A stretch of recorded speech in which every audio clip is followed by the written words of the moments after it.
This award is for the underdog in all of us. For those of us that push past our fears and go for it despite our adversity and challenge and pain. On July 26, 1991, I began my life searching for the better part of me, and I found it tonight in the better part of you. Thanks for showing this old piece of junk what its true value really is. Fighting and beating addiction takes a team effort. Without others believing me, I wouldn't be standing here today. I had given up. Through all these people, I was able to find the courage to come back. Through their belief in me, I began to believe in myself.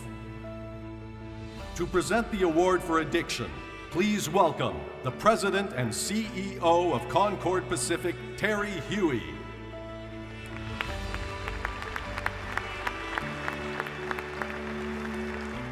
What a great day. How lucky we are. I see a lot of familiar faces in the room. I don't know how many of you come because Lauren Melita's phone call. I can tell you that I can count the times I changed my traveling schedule because Lauren's phone call at night. And we all know how much a difference it makes to this event. I know the Siegel family for 30-something years since I came to Vancouver. We have one small transaction in the beginning, and from then on, our relations have been strictly philanthropic. And I think tonight is about contribution to the community. I think everyone of you sitting here, and especially the Siegel family, deserve a big round of applause.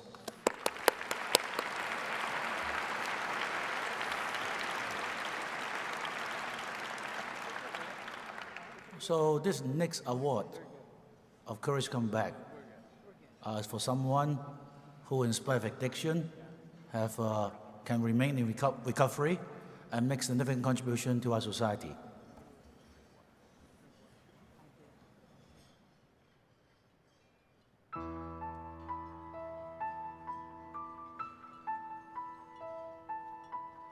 They had come to Canada to escape the violence and chaos of South African apartheid.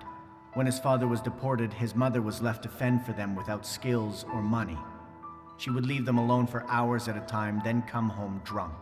He knew how to get help when the men she brought home would beat her up. He knew how to hide when they came after him.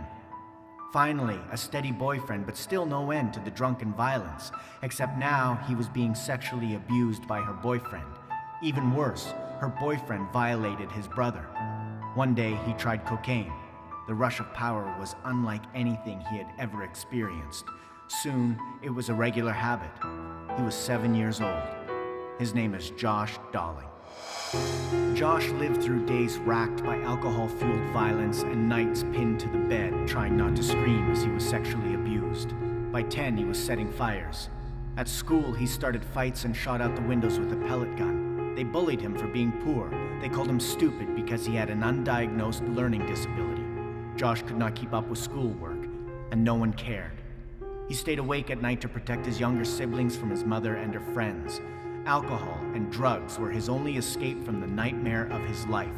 At 15, Josh quit school and survived by stealing and dealing drugs on the downtown east side. At 19, he became a dad. Not that it mattered. The next fix was all that mattered. And then a phone call. Your dad is dead, murdered, in Greece. You must come and claim the body. The flight was pure agony. Withdrawal racked his already emaciated body.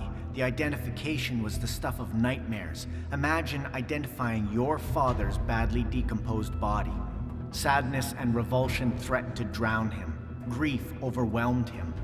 Only drugs with their power and chemical amnesia could comfort him. Less than a year after he returned to Vancouver, he almost died from a drug overdose. He woke handcuffed to the bed. The doctor was clear. Josh, you will die if you don't stop. And sometimes, change begins like that. Like an enormous door opening on a tiny pivot. That day, Josh accepted their offer for rehab. 90 days later, a moment he will never forget. He remembered he was a father, and he wanted to be a father. At that moment, Josh lost the obsession to use. He wanted to be clean. He wanted to live so he could be a father to his son. It took 6 more months, but Josh completed his treatment. He got a job and gained full custody of his son. He moved to Nanaimo and got married. He had 2 more children before that marriage ended.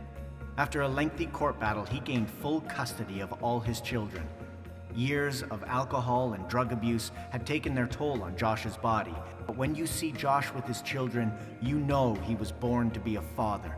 Their love for him is as obvious as sunshine, and his love for them gave him the strength to do some pretty amazing things. Josh wanted to give back, to help others in need.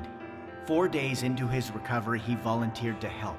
Since then, he has volunteered thousands of hours chairing recovery meetings, answering phones, visiting other addicts in prisons and hospitals, speaking to school-age kids about drugs and alcohol.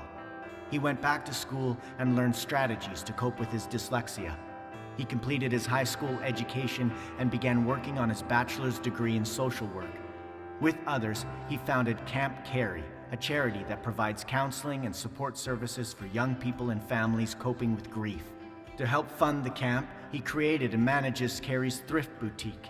It also provides retail experience for youth who are experiencing grief as the result of loss. For the past 8 years, he has organized a clothing drive for the homeless. Every Christmas Eve sees him on the downtown east side distributing clothing and food vouchers. I had this incredible experience, and I knew I had to be a father, and I knew that I had to change my life. Josh has vanquished the demons of his childhood, beaten addiction, and is a passionate advocate for those struggling in the dark. For them, for all of us, Josh is a beacon of light shining through the dark night, illuminating the road of possibility with his amazing strength and incredible courage to come back.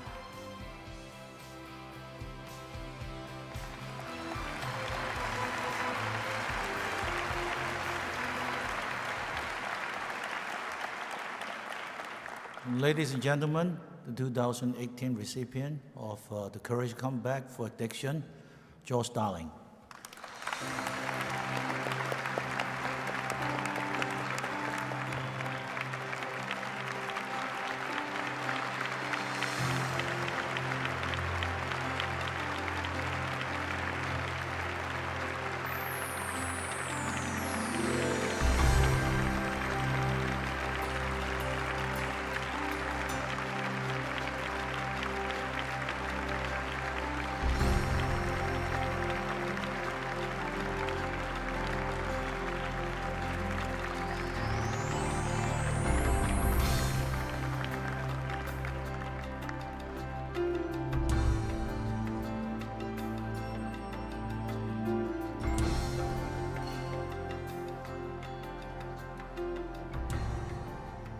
Holy shit, I guess I'm that guy. Hey. Okay, I got that out of the way. Normally I swear a lot more. I was trying my best not to say any of them words, but it's just how it is, right? I want to thank you all for coming tonight. I want to thank my family, my children, Serenity, Isaiah, Harmony, my partner Heather, my close friends back there, Pam and Catherine, first-year recipient Pam Andrews. I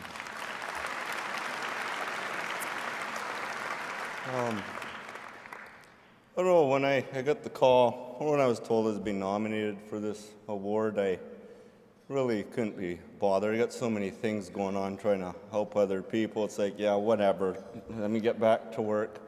And then I got a call from Lauren congratulating me. I thought it was a prank call. And to be honest, I can't wait for this to be over so I can get back to doing what I'm doing. But it's truly an honor to be here. And I wouldn't be here today if it wasn't for the support of a few people and for a higher power, which some people refer to as God, some spiritual being, and for the service I do for others. For me, that's been the foundation of my recovery, of my sobriety. like a lot of people I've got to meet over the years, I've seen some pretty horrible things in my life, and I've done some things I'm not too proud of, but I've done a hell lot more good. And I guess what keeps me going is I've seen people, they seem to have all the things they used to dream of as a kid. All the money in the world, they got all the toys, all that stuff. They're not happy. I've lived my life with nothing, and I'm super happy. My life's actually the best it's ever been. And I do some of the...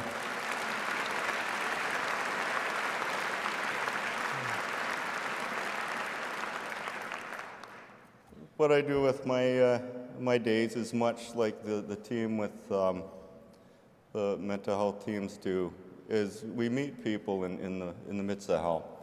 I go to places with people when they're at their worst, often when they're dying or when they've lost a loved one. And that's my passion today, is running our charity, Camp Carey.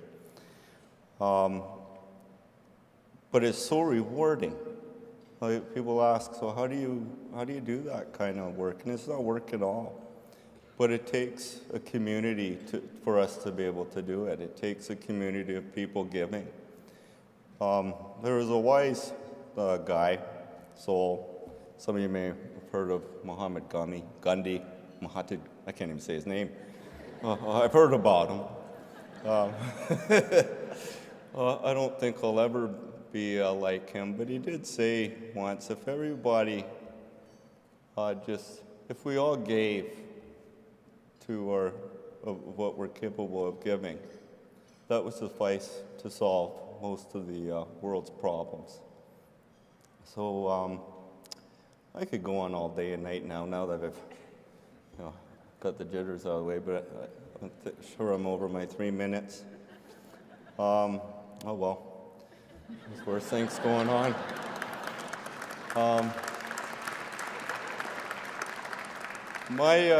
I just want to say, it's not every day I'm in front of this many people that might be able to help me achieve one of my dreams. My dream isn't to have a fancy yacht or anything. It'd be nice to ride on, but I'd get bored pretty quick. My dream is for all Canadians to have access to bereavement supports in this country. From my experience, I've got a brother just got off the streets, my younger brother, 2 months ago. Since '96, he's been down there. He's been shot, he's been stabbed, you name it, it's happened. He's lived a hell of a lot tougher life than I ever could imagine. There is no, in Canada, you have access to 3 days of bereavement leave. My dream is for that to change. There's also no funding for bereavement services in this country, and from my experience and the experiences I've witnessed with hundreds, if not thousands of people, it is a mental health crisis. If you have somebody who's lost a loved one, you need to be able to grieve, right? I firmly believe that it's a human right. And all of you guys can help by, nudging politicians or however that system works. I have no idea, really. But I just figured I'd tell you guys, I brought the hockey stick here because a lot of you might be able to relate to the story. And anyways, I think I said enough. You guys just are too polite. All right? Thank you very much. Thank you.